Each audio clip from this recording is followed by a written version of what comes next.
700 miles of white sand. The rhythm of reggae that conquered the world. The fastest sprinters in human history. When the world closes its eyes and imagines Jamaica, this is what it sees: a paradise of rhythm and light. But there is another Jamaica, a Jamaica that the tourists in Montego Bay never see through the tinted windows of their shuttle buses. A Jamaica where the debt-to-GDP ratio has choked the breath out of public services for decades. A Jamaica where the homicide rate rivals active war zones. A nation that is culturally a superpower, yet economically remains a servant in its own house. Now pause. Hold that image of paradox in your mind. The beauty and the struggle. And now, imagine the impossible. Imagine a plane touching down at Norman Manley International Airport in Kingston. The door opens. But it is not a pop star returning home.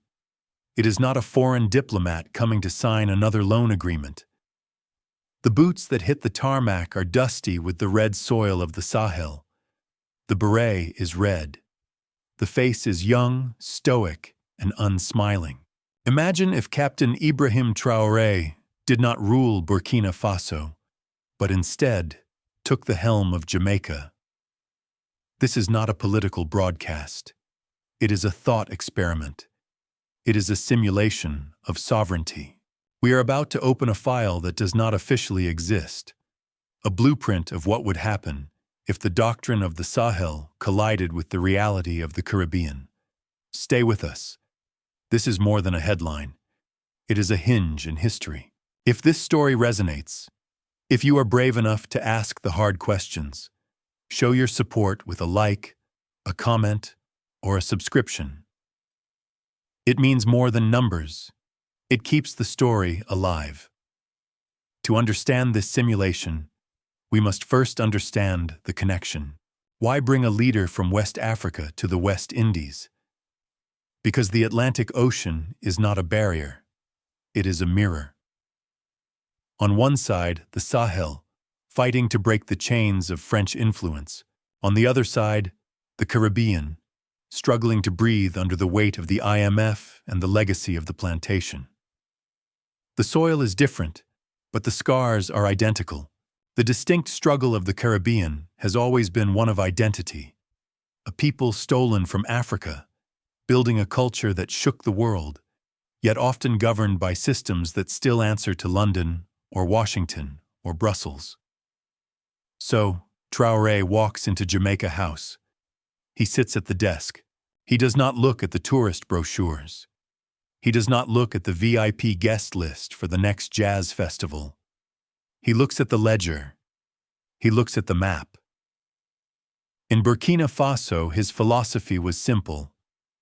La patrie ou la mort, nous vaincrons. Motherland or death, we will conquer.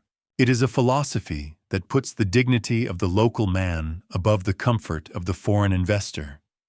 It is a philosophy that says, if the gold belongs to our soil, the profits must stay in our pockets. But Jamaica is not a land of gold mines in the desert. It is an island of bauxite, tourism, and strategic location. The texture of the challenge is different, but the smell of exploitation is the same. If Traoré applied his Burkinabe doctrine to Kingston, the first 24 hours would be a shock to the system. The diplomatic phone lines would ring off the hook. The ambassadors from the G7 nations would demand urgent meetings that would be refused.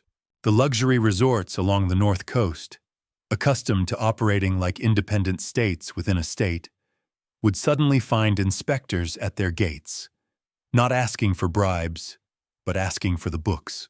You see, the current model of Jamaica relies on stability. But stability, in the eyes of the global financial system, often means the silence of the poor. It means keeping the wages low so the hotels remain profitable. It means keeping the currency devalued so the exports remain cheap.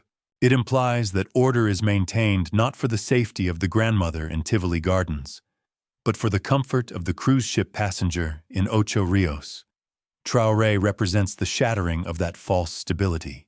He represents the Ibrahim Traoré moment, a term that is beginning to whisper across the global south. It is the moment a leader decides that the approval of his people is worth more than the approval of the World Bank. But how would this translate specifically? We have identified 5 critical pillars that would change overnight. These are not vague promises. These are structural, tectonic shifts. The first change would not be economic. It would not be diplomatic. It would be visceral. It would address the fear that stalks the streets of Spanish Town and the lanes of downtown Kingston. Because before you can have an economy, you must have a society. And you cannot have a society if you are afraid to walk out of your front door. Traoré knows this. In the Sahel, the enemy was the insurgent in the bush. In the Caribbean, the enemy is the gang leader who has become more powerful than the mayor. The strategy in Burkina Faso was to mobilize the people, the VDP, the volunteers for the defense of the homeland, to put the security of the village back into the hands of the villager. So imagine the sun setting over the Blue Mountains. The shadow stretches across the capital. Traoré picks up the pen to sign the first executive order. It is not a request for UN peacekeepers. It is not a request for American assistance. It is a call to the youth of Jamaica. The ink is wet on the page. The order goes out to the garrisons. And for the first time in 50 years, the balance of power on the streets is about to shift. The police are no longer just enforcers. They are about to become something entirely different. But to understand how he dismantles the gangs, you have to understand what he replaces them with. And that answer lies in a document that is about to shake the very foundation of the island. The file on the desk is marked Internal Security. In Burkina Faso, Traoré inherited a nation fractured by terrorism. He responded not just with soldiers, but with the people, the volunteers for the defense of the homeland. He told the farmers and the shopkeepers, "You are not victims, you are the first line of defense." Now look at Kingston. The dynamic is different, yet the fracture is the same. Jamaica has struggled for decades with garrisons, communities that operate almost like independent city-states, ruled not by the Prime Minister under the law, but by the Don under the gun. The state has retreated. In many areas, the police are seen not as protectors, but as invaders. If Traoré were in charge, the security doctrine would change overnight. The standard approach has always been, send in the heavy armor, declare a state of emergency, suppress the symptoms, and wait for the pressure to build again. It is a cycle of containment, not a cure. Traoré's approach is different. It is rooted in a single, dangerous idea: partnership. He would not just send the Jamaica Constabulary Force into the garrisons to arrest the young men. He would go into the garrisons to recruit them, not into a militia, that is the language of chaos, but into a civic core of reconstruction. He would look at the young man holding a weapon on a street corner and see wasted potential.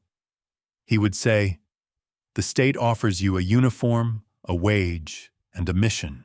You defended this block for a gang leader who gives you crumbs. Now defend this block for your mother, for your children, and for a nation that finally sees you." It disrupts the power of the gangs by removing their supply of recruits. You cannot fight a war on crime if the people feel the criminal cares more about them than the government does. Traoré understands that security is not a product you import from foreign advisors. It is a compact you sign with your own citizens. This brings us to a moment of recognition. This kind of thinking, valuing the local man over the foreign expert, valuing dignity over convenient silence, is rare. Let us take a moment here, not to rush forward, but to give thanks. Write a comment with a simple thank you to Traore, to the spirit of Jamaica, or to the idea of sovereignty itself.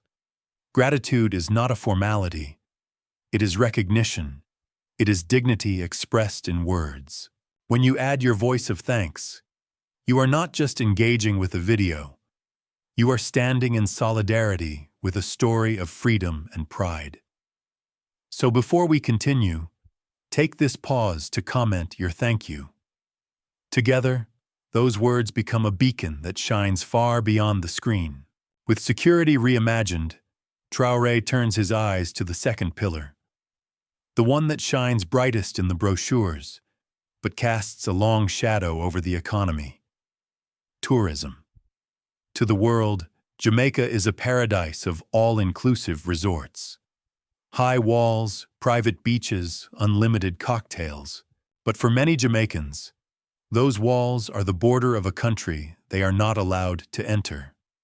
The economics of modern tourism in the Caribbean often resembles the economics of the plantation.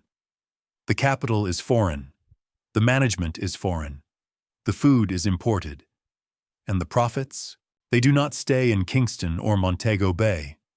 They are wire-transferred back to headquarters in Europe or North America. Economists call this leakage. In some Caribbean nations, for every dollar a tourist spends, 80 cents leave the island immediately.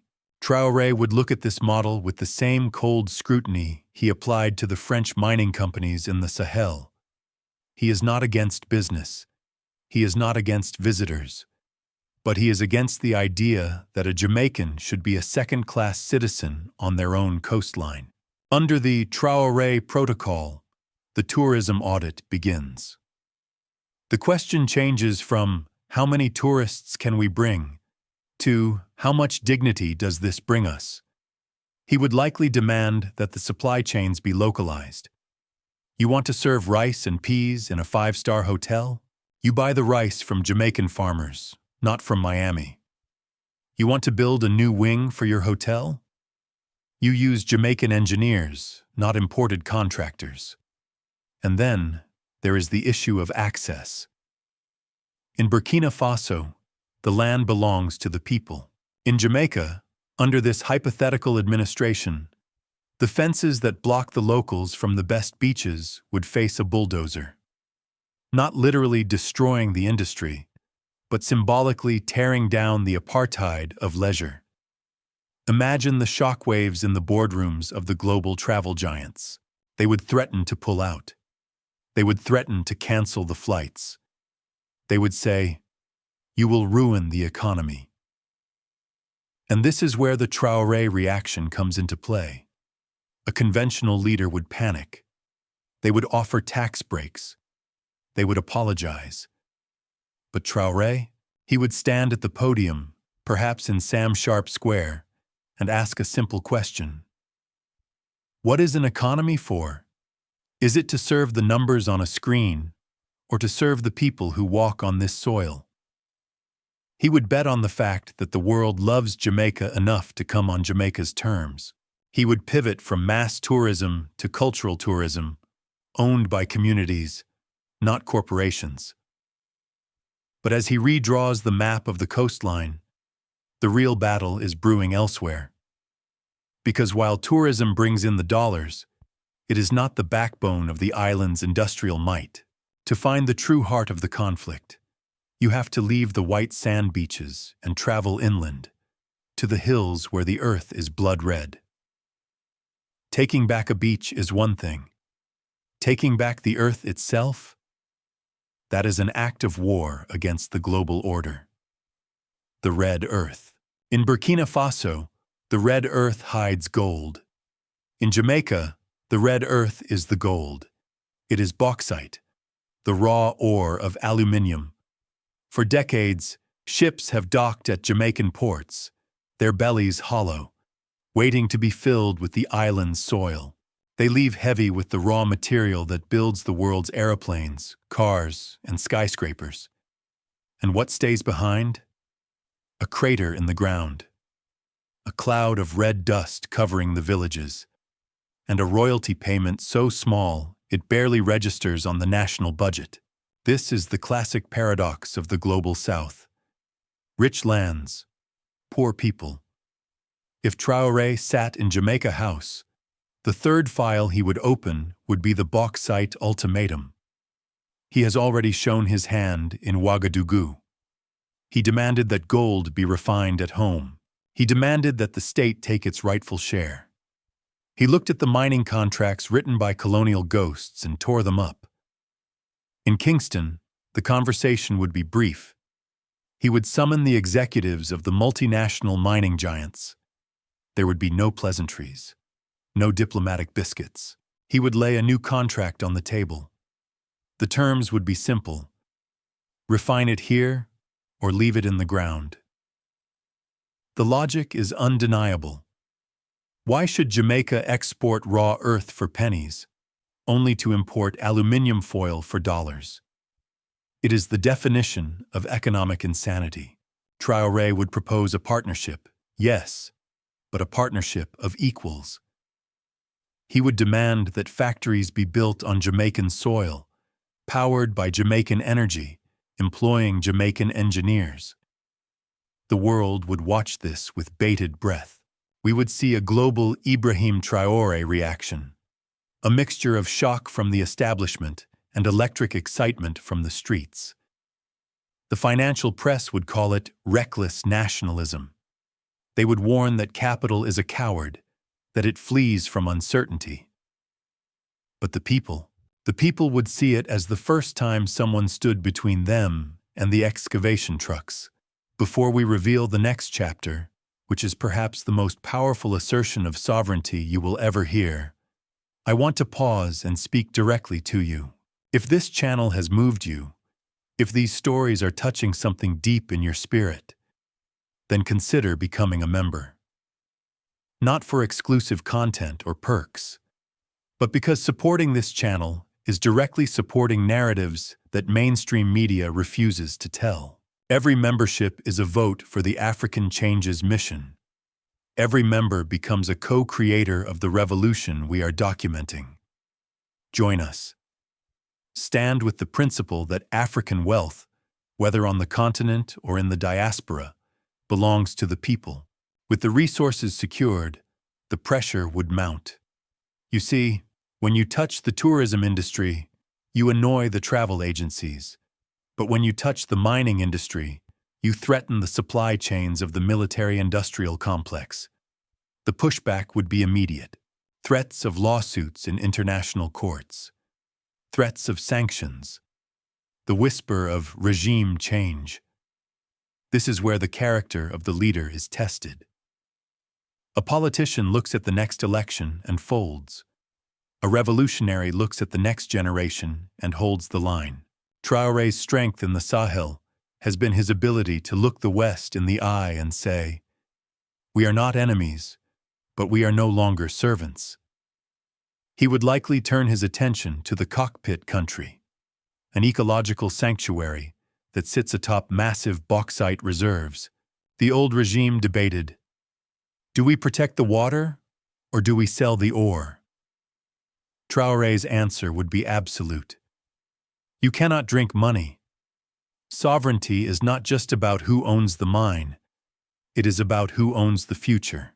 He would likely declare the cockpit country a sacred heritage zone, untouchable by foreign machinery. This is the pivot, the moment the nation stops selling its body to feed its stomach. But this boldness comes with a terrifying price tag. If you kick out the exploitative miners, the revenue stops flowing for a while. If you demand fair terms, the global banks freeze your credit lines. How do you survive the transition? How do you feed the people when the masters of the global economy decide to turn off the tap? Traoré knows that the real chains are not made of iron, nor are they made of trade agreements. The real chains are made of numbers on a spreadsheet. They are held by an institution based in Washington, D.C., an institution that has dictated Jamaica's economic heartbeat for 40 years. To truly free the island, he would have to face the ultimate boss level. He would have to walk into a room where no Jamaican leader has ever dared to raise their voice and do the unthinkable. He would have to look at the national debt and strike a match. The fourth file is the heaviest. It is bound not in leather, but in chains. It is labeled the IMF exit.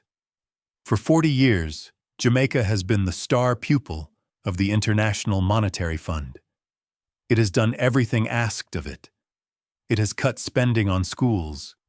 It has frozen wages for nurses and teachers. It has devalued its currency until the Jamaican dollar became a shadow of its former self. And what was the reward? A surplus in the bank, but a deficit in human dignity. Traoré represents the bad student, the student who refuses to sit in the back of the class. If he were in charge, the logic would shift instantly. In Burkina Faso, he understands that a nation that begs for its budget is a nation that has lost its soul. He would look at the debt service payments, money leaving the island every day to pay off loans from the 1980s, and he would call it what it is: a colonial tax. The Traoré Protocol on debt would be terrifying to the markets. He would likely demand an audit. Show us, he would say, where this money went. Did it build a bridge, or did it buy a limousine? If it did not serve the people will not pay it. This is the most dangerous part of the thought experiment. The global financial system does not like defiance. The credit rating would plummet. The imported luxury goods would disappear from the shelves.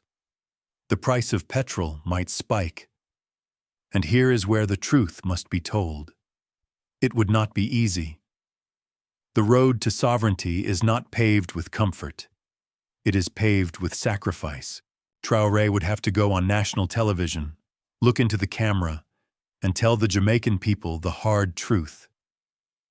We will be poorer today so that our children can be free tomorrow.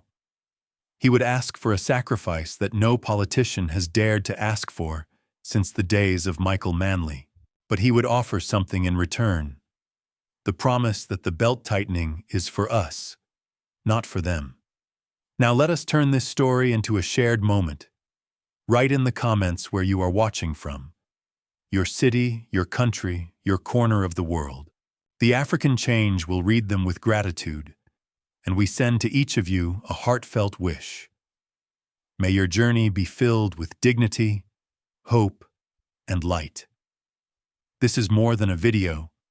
It is a gathering of voices across the globe. With the financial umbilical cord cut, the immediate crisis would be survival. You cannot eat sovereignty. And this leads to the fifth and perhaps most critical change: food sovereignty. It is a tragic irony that Jamaica, an island of lush green hills, fertile valleys, and constant sunshine, imports nearly $1 billion worth of food every year. It imports onions. It imports red kidney beans. It imports the very things that grow wild in the backyard. Traoré calls this slavery by another name. In Burkina Faso, his offensive agro-pastoral initiative was not just a policy, it was a mobilization. He sent soldiers to farm. He sent students to plant. He gave tractors to cooperatives. In Jamaica, the Food Sovereignty Act would turn every idle acre of land into a front line. The sugarcane fields, which for centuries produced sugar for Europe to sweeten its tea, would be burned down. Not out of malice, but to make way for yam, for cassava, for sweet potato, for ackee. Traoré would likely ban the importation of anything that can be grown on the island. No more frozen chicken backs from the United States dumping down the local prices. The local farmer, for the first time in history, would be the most important person in the economy. Imagine the supermarkets in Kingston. The shelves might look emptier at first. The packaging might be less shiny, but everything on the shelf would be fresh, organic, and 100% Jamaican. This is the vision of the Ibrahim Traoré moment. a return to the source. It is the realization that true independence is the ability to feed yourself without asking permission to a foreign power. It is about replacing the container ship with the market truck. But even if you secure the streets, reclaim the beaches, seize the mines, cancel the debt, and grow the food, there is still one barrier left. It is the hardest one to break. It is not made of concrete or paper. It is invisible. You can change the laws, but if you do not change the mind, the revolution will fail. The final file on Traoré's desk is not about the state. It is about the mirror. It is about the ghost that has haunted the Caribbean since 1838. The final file is not a policy document. It is a mirror. In Jamaica, there is a concept known as mental slavery. The legendary Bob Marley sang about it, borrowing the words of Marcus Garvey. None but ourselves can free our minds. This is the ultimate barrier. For centuries, the Caribbean has been told that good comes from abroad. That civilized means wearing a suit and tie in the tropical heat. That success is speaking the Queen's English and getting a visa to Miami. If Traoré stood at the podium in Kingston, his mere presence would shatter this illusion. He wears the uniform of the soil. He speaks the language of the struggle. He does not seek validation from the BBC or CNN. The mental sovereignty shift is the transition from emancipation to independence. Emancipation is something that is given to you by a master who decides to set you free. Independence is something you take for yourself. Traoré would force the nation to ask, why do we feel inferior? Why do we trust a foreign consultant more than a local grandmother? Why do we teach our children the history of Europe before we teach them the history of Africa? He would rewrite the curriculum. He would put the heroes of the Maroons, Nanny, Cudjoe, Tacky, at the center of the national psyche. Not as folklore figures, but as military strategists whose spirit is needed today. He would tell the youth that the red beret is not just a hat. It is a crown that anyone can wear if they are willing to serve. This is the hardest change of all. You can pay off debt in a decade. You can nationalize a mine in a day. But to decolonize a mind, that takes a generation. Yet, it is the only change that makes the others permanent. Without it, the new laws are just paper. With it, the people become unbreakable. As we prepare to end, remember, this is not the end of the road, but a seed planted in the soil of your heart. Every story of dignity, every voice of sovereignty, is part of a harvest that lies ahead. If you want to see that harvest grow, subscribe. Let this channel be the road we walk together, the light we carry forward. Your subscription is not for us alone. It is for the promise of what is still to come. Join us, and be ready for the next chapter that is already waiting to be written. So, we close this file. The plane takes off from Kingston. The thought experiment ends. We return to reality, and reality is painful. We look back at the beaches where the locals are still fenced out. We look at the bauxite ships still sailing away with the island's wealth. We look at the news and see politicians still smiling for loans that will shackle their grandchildren. It is easy to feel anger. It is easy to feel that this vision of strength is just a fantasy, a cruel dream of what could be. But look closer. The world is watching the Sahel not with fear, but with a specific, trembling anticipation. The global powers are terrified of the Ibrahim Traoré reaction, the domino effect of nations realizing that they hold the keys to their own chains. They know that if this spirit jumps across the ocean, the game is over. This simulation was not about a man. It was about a mindset. Captain Traoré cannot rule Jamaica, Only Jamaicans can. But the spark he carries? That is universal. It travels on the wind. It crosses the Atlantic. We are living in a time of great unraveling. The old lies are dying. The new truth is struggling to be born. Whether in Ouagadougou or Kingston, the cry is the same. This is not just a political shift. It is the definitive Ibrahim Traoré moment of our century. It is the moment we stop asking for permission to exist. The question is no longer, what would Traoré do? The question is, what will you do? The file is open. The pen is in your hand. The next Ibrahim Traoré moment belongs to you.